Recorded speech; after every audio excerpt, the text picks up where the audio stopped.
Hello， 大家好，我是方克，我是丽克。今天我们会想要分享英国旅行的小心得，不管是自驾之旅还是景点探索，都很适合看今天这个影片哦。那就话不多说，我们开始吧。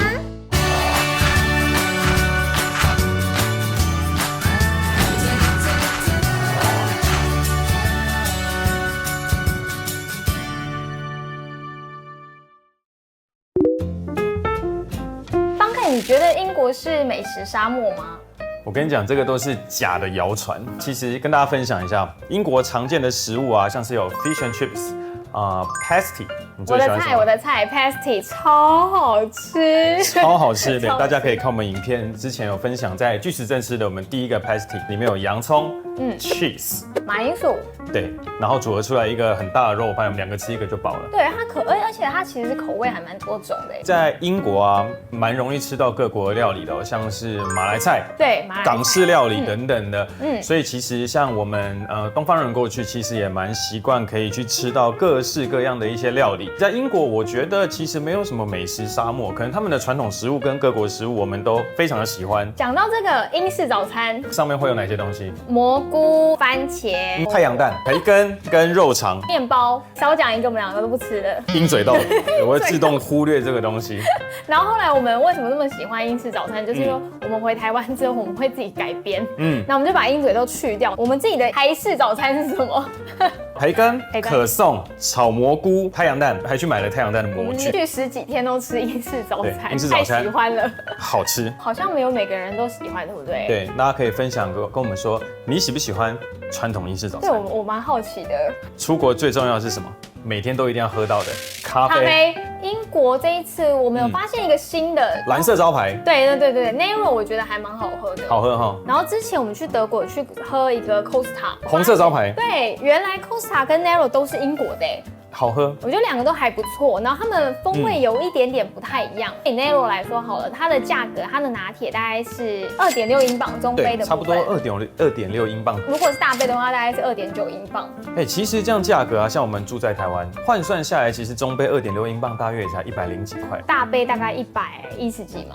其实还蛮便宜的哦，我觉得还 OK 啦。对，不愧是喝咖啡的一个非常大众的地方。英国我们2个人一餐大概一个人点了大概10几英镑吧，加起来30英镑，可能其实以我们这边台湾的一些消费水平的话，大概台币1000块。哦，差不多就一餐，大概台币1000多块。然后去餐厅就差不多1000。但其实咖啡很便宜，所以其实，在大家如果有咖啡瘾的人，在英国完全不需要担心咖啡喝不喝得到，没错，到处都有。然后刚刚讲到餐厅，对不对？你刚刚有提到一个马来菜，对，我以为你心中第1名会是马来菜。因为在英国，我想要选一个第1名的话，我可能会选比较西式一点的。哦。对，但是那个马来菜真的是不得了，我们点了炒粿条，点了一个炒蘑菇，然后再点了一个烧肉烧鸭拼盘。你吃过人生最好吃的烧鸭？它那个一来分量，我们2个就说哇哦，哇哦，然后吃不完。那个店员在那边旁边一直笑，非常大哦。对，我觉得蛮多2个人吃这样超级饱的对，超级饱。可是其实除了马来菜，我觉得另外一个我就非常喜欢吃，就是那个龙虾汉堡菜。龙虾汉堡那间 Burger and Lobster， 那个真的非常非常的好吃，里面含了3个很重要的元素：牛肉、龙虾、松露。然后我查了一下，原来它其实用的食材是非常高级的。它使用了大西洋野生龙虾，好厉害！野生，对，非常专业的一些搜寻。然后用了美国最高等级的美国牛肉，所以咬下去的时候，其实那个肉啊，大家有看影片的话都知道，我们其实一直在滴汁，一直在滴肉汁，喷肉汁。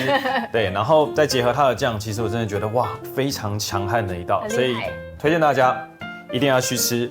Burger and Lobster， 真的其实我有一点惊讶它其实名气很大，就每个人说你去英国伦敦，那你是不是会去吃龙虾汉堡？对，那我就想说它因为通常名气很大，应该会就是就那样，对，然后我们去吃之后发现惊艳。很好吃而且服务超好，还帮我们庆生。哦，对，帮我们庆生。对，送了一块蛋糕嘛。其实你去厕所，然后那个店员偷偷问我说喜欢吃什么口味，巧克力能不能？我说巧克力好啊 ，OK， 刚好是你喜欢的。没错没错，我觉得蛮贴心的。所以意外获得了就是还蛮惊喜的，蛮开心的。对，服务不错，不错。那其实我们这一次有去过蛮多市集的，那你觉得最好吃是什么？哇，这次最好吃的当然就是爱的牡蛎，不是爱的牡蛎，爱的蛋菜，爱的牡蛎，爱的蛋菜。看这个爱的蛋菜真的是超好吃哇！这么大一盒哦，这么大一盒里面有几颗啊？我看20-30颗跑不掉，差不多，我觉得应该有30几。然后再加上非常大份的一个薯条，对啊，其实哇吃起来很饱，而且奶味跟蒜味超重。一定要提的一点是，他们都会给试吃。没错，我们的那个爱的蛋菜，一直想要讲爱的牡蛎。爱的蛋菜，我们去吃的那个，它有试吃，然后它还有什么西班牙海鲜炖饭啊，什么蘑菇炖饭都有试吃。那我们为什么会选那个？我一直想要讲牡蛎，爱的蛋菜的原因，爱的蛋菜，就是在试吃完之后，觉得你刚刚说的它非常浓郁。直接拿一个蛋菜的壳，直接捞一个牡蛎，然后上面会有一些它的酱汁，直接这样给你试吃。我只能说太好吃了。在台湾其实很少吃到蛋菜，对。然后你要吃蛋菜，你都必须去就比较海港的地方，没错。然后或者说你去西班牙的餐厅，可是通常还蛮贵的。对，这次吃的那个蛋菜是12英镑，我觉得还 OK， 因为你去市集一定会想要吃看其他的嘛。对，所以我觉得还蛮适合的。然后当时我们就为了要节省时间，可以到处玩，我们就会边走边吃，或者是说我们买了以后在那个餐车或店家的旁边去把它吃完，或是带回车上吃。我觉得这样的旅行的体验其实非常好。对啊，其实英国非常灵活，还蛮 free 的。我们最爱去欧洲的时候，最爱逛的地方是什么地方？超市的面包真的非常便宜，你还有印象吗？大概我记得最便宜遇过一个0.55块，对不对？好像0.55英镑，超便宜，超级便宜的，很好吃，对，好吃。然后我觉得有一个小困难的地方啊，就是我们这次在英国有遇到的，因为他们几乎都是自助柜台，对，只会有可能一个保全。对，一定会有保全，一定会有保全，他会守护那家店家，不要被人家拿了一个面包直接走出去。对，我们当时就找了一个整货的工作人员，因为我们要拿了面包去机台。我们这边自己先按，然后发现，怎么没有找到这个面包的选项？要怎么结账我的面包？对，然后后来就跑去问那个工作人员说，我要该怎么结账？后来他才跟我们说，叫我们拍照，把那个名称拍起来。对。然后再跑去结账机那边，先选面包。如果你找不到上面的东西，你可以用搜寻的。对，比如说什么 P 什么什么什么，那你就打 P 什么什么什么。对，然后你就把那个面包加入清单。它加入清单之后，它就会在你的那个购物车里面，到时候再一起结账就好。这次在英国超市真的让我看到一个非常不得了的东西，超市有卖冷冻的威灵顿牛排。对，我觉得这很扯哎，真的有够扯。要是我今天是在有厨房的住宿点，对。我就会买威灵顿牛排回去自己烤，它不是每个超市都有。那我们刚好看到的那个超市，我们那天晚上没有厨房呢。对，没有厨房，所以没有威灵顿。对，好可惜哦。如果下次大家去可以试试看，我想要知道它的口感好不好吃。请和我们分享口感。对，真的。那去餐厅吃就会遇到一个常常我们会遇到的问题，小费。对，小费制度。英国呢跟欧洲国家，像我们上次去德国的小费文化好像有点不太一样哈。不太一样，因为之前去德国，我们自己往上叠加嘛，然后我们可能每次结账的时候就赶快快速的心算一下要给他多少钱。没错。可是英国很特别的是，它有一点像台湾，它会把服务费加进去在那个总金额里面。对。所以如果你看到有服务费这一项，其实正常来说你就可以不用给他小费。除非你觉得它真的很棒，你可以再自己叠加。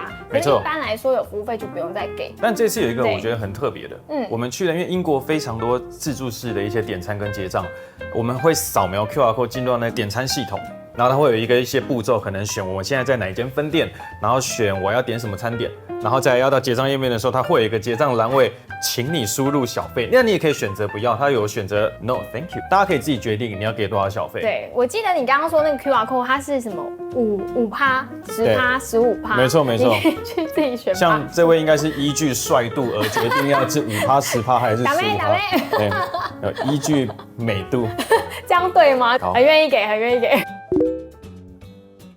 说到食物啊，就要探讨一下一次去欧洲我们无法克服的分量太大。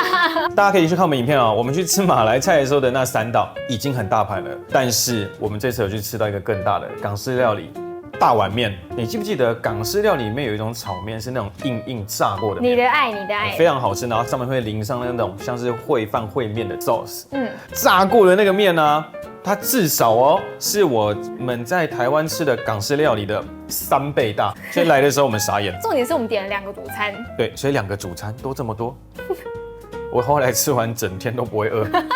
直接让我去吃一次大碗面的话，我会选择只点1份主餐，对，但是礼貌性的话，我们可以一人再点一杯饮料。对，因为其实像不管英国、德国或其他欧洲国家，蛮多都会是他一来你一坐下去的那一刻，他就会先给你饮料单或者是酒水单。没错。然后大部分他们礼貌性都会一人点一杯。没错。如果你真的没办法一人点一杯，至少2个人点一杯也好了。对，我还有一个印象非常饱的威灵顿牛排。威灵顿牛排。对，我们有去吃那个地狱主厨 Gordon Ramsay 的餐厅，那个威灵顿牛排2个人好像是150英镑吧，但是它是2人份，然后已经吃到没有表情了，对不对？我已经吃到就我不知道我爱吃什么，好饱。我们是点5分熟，那其实店员一开始是推荐我们3分熟，3分。对，因为我们后来点5分，觉得有一点点柴，对，有一点老了，有一点柴，所以其实我们应该要相信店员给我们推荐的3分。3分。那你这一次有遇到什么挑战吗？英国腔你觉得如何 ？Ladies and gentlemen。我非常的习惯英国腔啊，不过因为这次是在英国嘛，听跟说以及看，我们都是看英文，不用再去看其他国家的语言，像是或是德文或者是说西班牙文等等的。那其实说真的很容易懂，说真的比较容易懂。它蘑菇就是写 mushroom， 因为我们原本想说之后来做一个欧洲小白的影片，没错。不知道大家有没有兴趣？欢迎留言跟我们说，想不想知道欧洲小白？目前有被敲碗过，但是我们希望收集到更多的一些大家想理解的问题，以我们能够理解的一些范围跟知识，跟我们所去收集的一些资料来跟大家做分享。因为其实英国旅游，我们这次还蛮大心的是，它很适合第一次去欧洲自由行的人。非常适合，因为都是英文，当然就是因为英国腔的关系，听的时候一开始可能会有一点点难理解，可是待过2-3天过后就习惯了，你也会拥有英国腔。对，我觉得有一点。但你有没有发现，我们越往北部走，它的口音的一些呈现好像越来越不一样。对，即使听不懂也没关系，你可以跟他说 sorry 呢，他会再跟你说一次，他也知道那不是你的母语。这就是我们跟那个房东太太在聊天对，然后我们要不要酱汁 ？Would you like some sauce？哇，当下听到的时候，sauce， 其实你听到 sauce 啊，would you like， 你就可以比较去拆解那个句子，知道他想要问你什么东西，那就是问你要酱汁，然后加上比手画脚跟一些周边道具的辅助，你其实是可以理解的。其实翻译软体也可以啦。没错，一定要下载离线翻译，然后选择英文英国。我们来聊一下文化冲击。讲到这个，我就想要威灵顿牛排，不知道大家有没有看到那一集？我们吃了很多个薯泥，满一罐的薯泥，满的薯泥。请问为什么？当时其实我们在去点餐之前其实点主餐他们会有一些配菜，然后在配菜上面有薯条，我很爱吃薯条，所以呢，我看到 fries 的时候，我也没多想，我第一瞬间我就说，I would like fries. Okay, sure. Yeah, sure. 来的时候，我想说送过来主餐，然后上面有一瓮，然后打开。我那时候心里想说，薯条嘞。他以为是送的配餐，薯条还没来。后来想想薯条是 chips。剉赛了。对，我们完了。对，所以其实在这个地方就会有一些文化上不同，美式或英式用语不太一样。对 ，fries 在英国它会是薯泥。对。那 chips 才是真正的。你会点的想要吃的一根一根炸过的薯条 ，fish and chips 不是 fish and fries。我们应该用 fish and chips 来想。对，但是我还是想要得到一道菜叫 fish and cheese。以上就是这一集想要分享给大家的一些实用小知识，帮助你可以在做旅游功课的时候可以更上手。喜欢我们的影片，记得要帮我们按赞、订阅、加分享，开启小铃铛，一定要开启小铃铛哦。那我们就下一次见喽 ，Cheers。